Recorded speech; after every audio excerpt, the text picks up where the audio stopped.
What would you do with the $1 million? We're not gonna give it to you, but I'm saying, what if you gonna win $1 million worth of nothing? My product is actually the douche for men. How much you guys worth? $250,000 or $400,000 in EBT. Oh boy, what's up, my nigga? The AI sounds a little racist. I'm with the GOAT from Tropic Thunder. Thank you, man. I appreciate it. I have seen the face of God, and it was weeping. Fuck that guy. I'm out of here. We're gonna make a brand where you can win $1 million worth of nothing. Let's get it.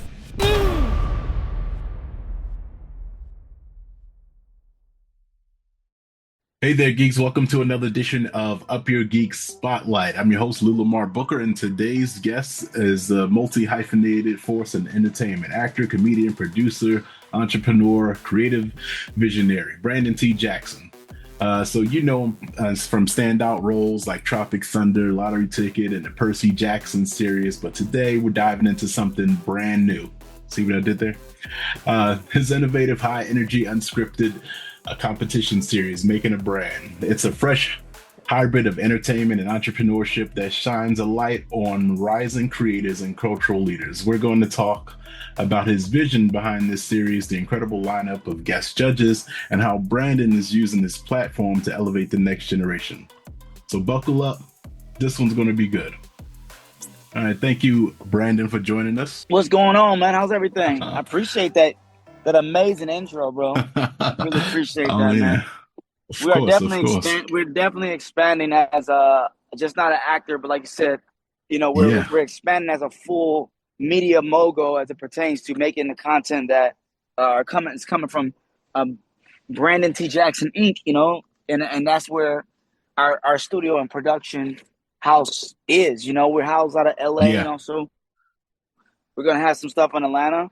And we're excited about just pushing. And I know I'm talking in third person because the name of the company is Brandon T. Jackson Inc. But it's a full-on, you know, production. We're building assets, man. We're building new things, man. Stiller's my mentor, so I watched him produce and make things from scratch. And I've always aspired to do that. And there's no better time to do it right now with everything that's going on in the film industry, you know? Yeah, that's incredible, man. I'm liking what you're doing here. I'm going to talk a little bit about the foundation and inspiration for what's going on right now with Making a Brand. So what inspired you to create a competition series that blends branding, business, and comedy? Well, I just got tired of everybody asking me like how to get put on, and I'm like, you know what? Let's just make a show. Business and comedy, and business and like small businesses, they always need a platform.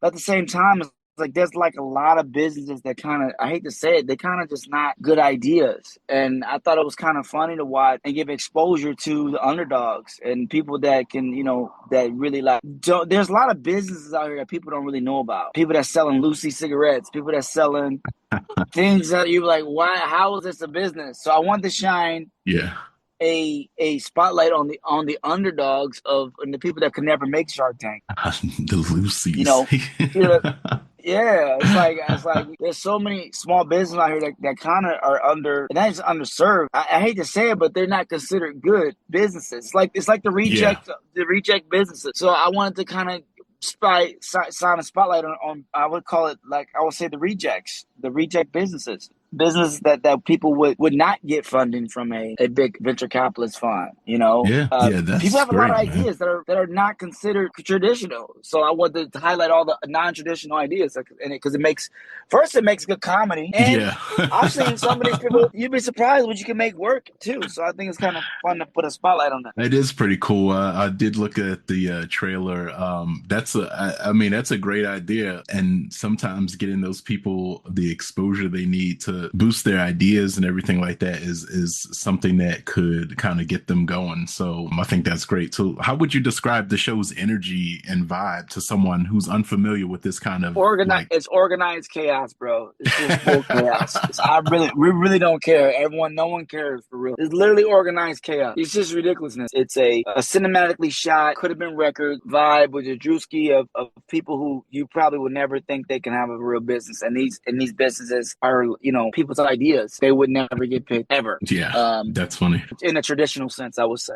So you call this the season of creativity and elevation. Can you elaborate on that philosophy and what it means in the context of this series? Because of technology and because of my standing work process, I'm able to create intellectual properties efficiently as I would say, a smaller studio. I think everybody in our age groups are starting to realize that we've been in this game for 20 years. You know, you look at Michael B. Jordan, look at certain peers of ours. They're like, we built these audiences for big studios, and we just need you guys to put the shit out. You know, just put it out. We'll bring the people. And I think that after Ryan Coogler has broke the ground of filmmaking, I think that the filmmakers are starting to see that we're able to make, like how people are making content, people are posting. We're able to make hot stuff. It's like these streamers and these people that's doing this stuff, that's cool, but they all want to be in movies. We grew up in movies, man. So it's like we're able to make content, even when it's non-scripted, it's cinematic, you know? We don't, this whole, you know, I get the internet streaming thing situation is great. I love it. But it's like all the streamers want to be in films. You know, all these guys want to do cinematic things. And that's what we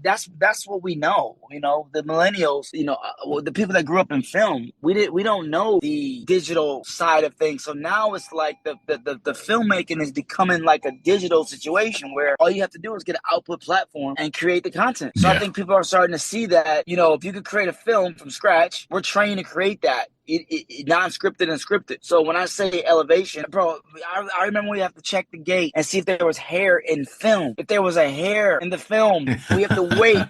We have to wait to see if the gate was clear. What was your approach to casting this? Like not just the contestants, but like the celebrity guest judges. Casting this was like I need big personalities. That's why I wanted you know, comedians. Like in the next season 2, we're about to shoot. We got big personalities like Soldier Boy. We got these other, you know, big personalities, Shantae Wayans, Chris Spencer, Joe Torre. We want to have big personalities, comedians that matches the energy of these businesses, because these businesses are ridiculous. Like we have one girl that's selling vegan hot dogs for whole hot dogs.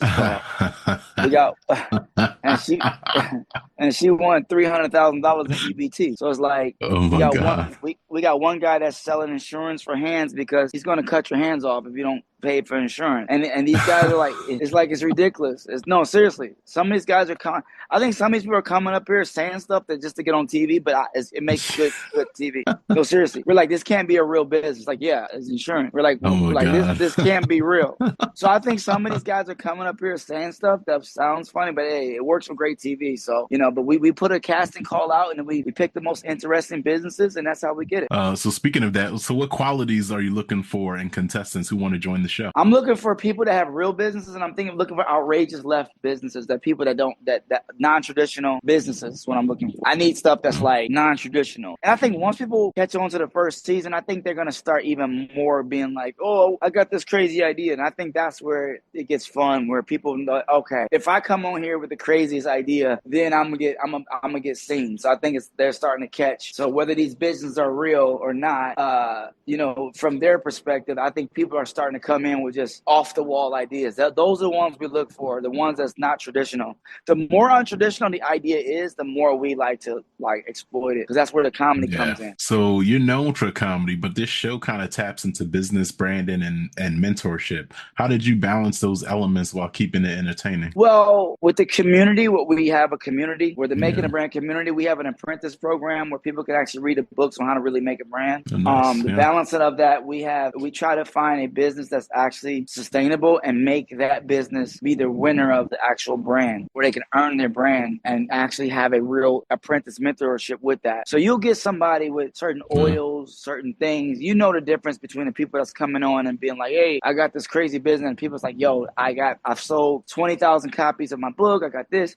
So we find people that have great ideas, and we usually try to mentor those people who really want it. And the other people we try to help, you know, if they're serious, find a way to market their ideas. But, you know, a lot of these people I think know that it's since the comedy, they're coming on with crazy ideas, which is great for TV. But we got a lot of people that's coming on with their dreams. We try to filter the entertainment with the business, so we balance it both. We want real people to come on with the real ideas that could make Shark Tank because they just have the access. Then you have the people that there's no way in hell they'll ever make it on any investment pool. So so we kind of put them together, so it makes a good situation. So you've got a lot of big big names like what you talked about before, Trey Songz and Soulja Boy. I see these people as big personalities and big characters. Can you share any memorable moments from filming with those guests that really impacted the direction or tone of the show? Well, they haven't. We're filming season next week. So, but that's gonna be fun. Season 1 will be delivered in August. So we got season 1 coming out August, I think August 20 something. I think it is 20. But with the personalities we have now, it's amazing. Shantae Waynes, to me, she's the funniest on it. To me, she is. She's just so funny. She's very, very like interactive. Me, I have to host. I kind of I fan the fire. I just kind of go, you know what I mean? I fan the fire. Yeah, that's all. So, but I think the big personalities with Chris Spencer, Real Husbands of Hollywood, we got, oh my God, try to go down the list. I'm getting season 1 and 2 mixed up. We got some great Alex Thomas, Deion Cole's on season 2. So all the guys that we have, one was, no one really knew what it was. So I got all my friends that were comedians, some great comedians to come on and be judges. And they were just awesome. And great young music. And the music guests were great because they're new at what they're doing. These are young artists. So we give them platform. We're giving platforms for musical guests. So yeah, it's exciting. Okay, so let's talk about Brandon as the creator. So you built your own media empire, Brandon T. Jackson Inc. and 1919 Distribution, right? Building. Yeah, we're building. Yeah, okay. It's up and running, building. So how is starting to run your own brand shape the way that you approach projects like this? It allows me the freedom to express my visionary creativity of what I'm able to make from my mind. Who would have thought of this? It's like right in front of me. Who would have thought of making a brand? Like that's like right in front of me. Why didn't no one do this already? It's like obvious to do. So I just always was the person on set. Even with my movies, lottery ticket, I was the person that said like, yo, we should probably move that camera over there because it's getting a better shot, or we should show in the script. Like I was always and I would get in trouble sometimes back in the day for like saying my opinion on how to make things bigger and more impactful. And I was like, you know what? It wasn't a curse, it was a gift. And that gift was given to me by God. I mean, it's like it's making me the most money and I like that I've ever just done, instead of being an actor in someone else's vision, which I love doing, being an actual visionary and being like Tyler Perry's a vision. These guys are visionaries and they see what can be made for an audience that they connect. I want the same thing. I want to connect to an audience that understands the type of things that I want to make. And I think that it's like you have a relationship. Like, that's some Brandon T. Jackson shit. I want people to be able to say that. That's a Tyler Perry movie. I'm writing a movie called Reggie and Jamal Join the Illuminati. I want y'all to be like, that's some Brandon T. Jackson. You know what I mean? I'm writing a movie called Trans. I want y'all to know that that's some Brandon T. Jackson. So I'm creating a film brand, and then once I create my film brand for me, I'm going to be able to step away and do it for others. And then just put my name on it. But it has to fit a certain standard of just like putting your stamp on the industry. Mm-hmm. It's my brand. Man, I'm making a brand with Brandon T. Jackson. I'm making my own brand. I can dig it. So you said that your goal is to spotlight the next generation of cultural leaders. So what does leadership mean to you right now in this entertainment landscape? Knowing what's the next wave of media and where AI is coming, how you can have to know how to balance all of it. It's the whole landscape that's about to change. So we have to be prepared for it on all fronts. So when I say that, I'm looking for leaders and thinkers, people in technology and art. Tech and art are now one. So on all fronts, community building, business model, so anybody that wants to understand the community, we want to gather together, and because we have to tribe up at this point. And if we don't tribe up, we won't survive. So that's what's happening right now, because the world's changing into a whole different landscape with AI. I don't think people understand how the level of what's about to happen with film. And like my avatar that I'm building for Brandon T. Jackson, he's going to be working acting. He's going to be doing action movies. I don't have to do them, but I got to have ownership and have an audience that's going to watch a Brandon T. Jackson AI. Yeah. Then I'm like, if you want to watch the real Brandon T. Jackson, my AI might be better than me. I don't know. So then I control, it's like, that's where we're going into. So I'm building my AI, and making sure that they know that it's still a Brandon T. Jackson Inc. coming from my studio. So they'll know so it won't be, because there's going to be a lot of counterfeits out here. We're trying to sue people. We're going to try to use Denzel's face for their own movies. It's going to get crazy. We're all trying to make sure we have a select community that can also make revenue off of my my intellectual properties. And that's what I've been building now, too, where everyone can make money off. So I build an audience that way also. So you have you got a launch party coming? Yep. I got my new energy drink called Divine Energy. Gummies and a power boost shot. I've been taking up the sober road, and I've been doing other things where more health and wellness. And, I used to drink every night in the club, comedy clubs and stuff. And it really did a lot of damage to my body. So now I'm kind of fighting for sobriety, for people that encourage sobriety. I'm not trying to be on a pedestal, because if you drink, you can drink responsibly. But if you want to ever have like an outplacement or a energy drink that's going to help you focus, sometimes when you are sober, you don't have other things to substitute or to replace. That's good. Divine Energy Power Boost shot is not only something that will help you focus, it's also healthy and stimulates your brain, your mitochondria. And also the gummies, it has the lion's mane and the natural substances that's going to keep your brain and your cognitive function great. So that's why we call it divine, because anything that's coming from, natural stuff, I say it comes from the divine, and it gives it divine energy. So we have a release of that. We're going to be promoting divine energy on the show. This show's been brought divine energy, all that stuff. So Power Boost shot with Brandon T. Jackson. So nice. Yeah. So you've got some projects with Apple TV, Tubi, Zeus Network, including Trap City, and I'm beginning to see the light. What is Making a Brand fit into this next that's gonna be a Tubi Amazon situation, because this is that Tubi audience. This is organized chaos, and the quality of high quality. So I'm giving them premium content with a chaotic flair. So it still has the chaotic flair, but it has the media. It has the high level cinematic premium content. I think that's what makes it great. It's like, as much as this chaos, it's well shot chaos, well produced chaos. That's awesome. I have to ask, so what do you hope that audiences who are coming to watch, what do you hope they take away from this series? The inspiration, knowledge, a laugh, or something else entirely? I just want them to have fun. I want them to be like, this is some crazy, like, this is ridiculous. It's full entertainment, all candy. There's no real message in this. The message kind of late. I want them to be relieved from their everyday work and watch this and be like, it's just full entertainment. I mean, sometimes that's what people need. Yeah, exactly. It's full. It's nothing. There's no. It's just a full escapism. It's fun and organized chaos. No deep mess. Yeah. So season 1's gonna come out, and you guys are gonna be working into season 2. So people that want to be a part of this, where can they find this? How can they find you? DM at Making a Brand on Instagram, and my team will get back to you. Or go to the link in my bio and fill out those forms that's in my bio. Brandon, thank you. Thank you for joining me today for Up Your Geek Spotlight. So what you're doing with Making the Brand is not just entertainment, it is empowerment, even at the level of being, chaotic. It's silly, but I can't wait to see how audiences respond to this show and everything else you've got coming. What's funny? It's so ridiculous. I don't even care how they respond. I promise you, I'm literally doing this because people say I'm all over the place. So I kind of just made a show that just kind of be like, all right, this is how I think. You know what I mean? It's like creative expression. So people are like, what is this? I'm like, I don't know, bro. Let's have fun. You know what I mean? I'm not like, if it's something that I'm like thought in depth with, this the symbolism here and that. We don't even think when we do this. That's what's funny. Those be the literally we're like circus.